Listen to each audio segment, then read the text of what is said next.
ఒక్క phone call తో మీ బంగారాన్ని విడిపించి ప్రెజెంట్ మార్కెట్ రేట్ కే కొని బ్యాలెన్స్ అమౌంట్ ని క్యాష్ గా లేకపోతే సమానమైన బంగారాన్ని మీకిస్తుంది అక్షయ గోల్డ్ హబ్. రెగ్యులర్ గా వాకింగ్ చేయడం వల్ల ఎన్నో ఆరోగ్య ప్రయోజనాలు ఉంటాయి. బరువు తగ్గడం నుంచి గుండె ఆరోగ్యం వరకు చాలా లాభాలు దక్కుతాయి. అయితే సరైన రీతిలో నడవడం చాలా ముఖ్యం. లేకపోతే బెనిఫిట్స్ పూర్తిగా ఉండవు. అసలు వాకింగ్ ఎలా చెయ్యాలి, నడిచేటప్పుడు చేయకూడని మిస్టేక్స్ ఏవి, ఎలాంటి షూ వేసుకోవాలి, ఏ టిప్స్ పాటిస్తే మరింత ఎఫెక్టివ్గా ఉంటుంది అనే విషయాలు చూసేయండి. వాకింగ్కు కొందరు సరైన ఫుట్వేర్ ధరించరు. ఏవో ఒకటి అనుకుంటారు. ఇది కరెక్ట్ కాదు. నడకకు సరైన ఫుట్వేర్ చాలా ముఖ్యం. అరిగిపోయిన షూ, చెప్పులు ధరించడం వల్ల పాదాలతో పాటు కీళ్లు ఎక్కువ ఒత్తిడికి గురవుతాయి. అందుకే మంచి కుషన్ ఉండి బరువు తక్కువగా ఉండే షూస్ వేసుకోవాలి. కాళ్లకు కంఫర్ట్గా, ఫ్లెక్సిబుల్గా షూ ఉండాలి. అలాగే నడిచేటప్పుడు సరైన శరీర భంగిమలో కూడా కీలకమే.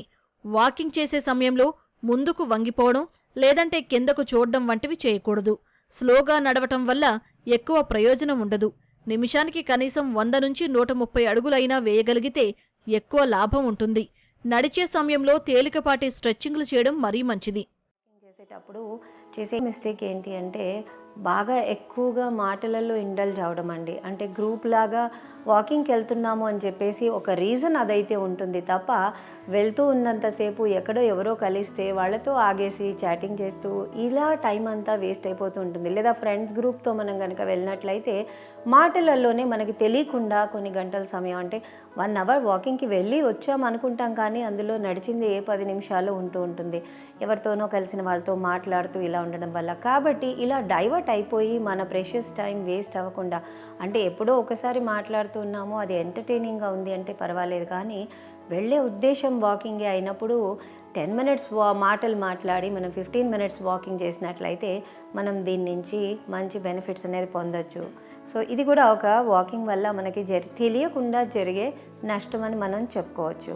తర్వాత వాకింగ్ టైం అనేది చూసుకోకుండా కొంతమంది ఏంటంటే వీకెండ్లో టైం దొరికింది కదా అని చెప్పేసి ఎక్కువసేపు నడిచేస్తాం, వారానికి సరిపడా నడిచేస్తామని అనుకుంటారు. ఇది కూడా చాలా పెద్ద మిస్టేక్. మనం బాడీ ఎప్పుడైనా కూడా ఓవర్గా స్ట్రెయిన్ అయినప్పుడు ఏమవుతుంది అంటే మనం దానికి తగినంత రెస్ట్ ఇవ్వలేదు అంటే ఇమ్మీడియట్గా దానివల్ల మనకి కలిగే లాభం కన్నా నష్టమే ఎక్కువగా ఉంటుంది. కాబట్టి ఎక్కువ టైం వాకింగ్ చేయడం అనేది చాలా మిస్టేక్.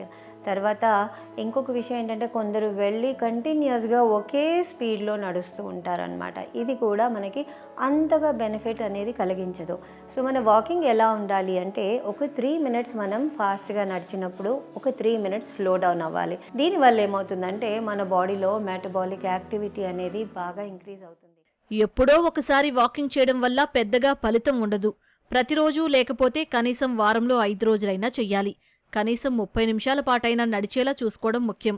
బాడీని హైడ్రేట్ చేయకుండా వాకింగ్ చేయొద్దు. వాకింగ్ చేయడానికి ముందు తర్వాత వాటర్ తీసుకోవాలి. దీనివల్ల అలసట, తలనొప్పి వంటి సమస్యలు ఎక్కువగా తలెత్తవు. వీలైతే వాటర్ బాటిల్ని తీసుకెళ్తే మంచిది.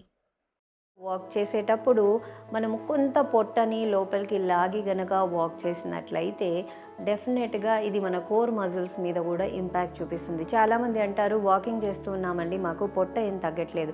సో అప్పుడు మనము కొంత కోర్ మజిల్స్ అంటే పొట్ట మజిల్స్ని కొద్దిగా లోపలికి లాగినట్టుగా, అలానే టైట్ చేయకూడదు, చాలా కొంచెం స్క్వీజ్ చేసి కనుక మనం నడిచినట్లయితే వాకింగ్ చేసేటప్పుడు ఇవన్నీ మనం దృష్టిలో పెట్టుకొని కనుక వాకింగ్ చేసినట్లయితే దీనివల్ల కలిగే నష్టాలన్నీ నివారించబడి మనం వాకింగ్ వల్ల ఇమ్మెన్స్ బెనిఫిట్స్ అనేవి పొందగలుగుతాం.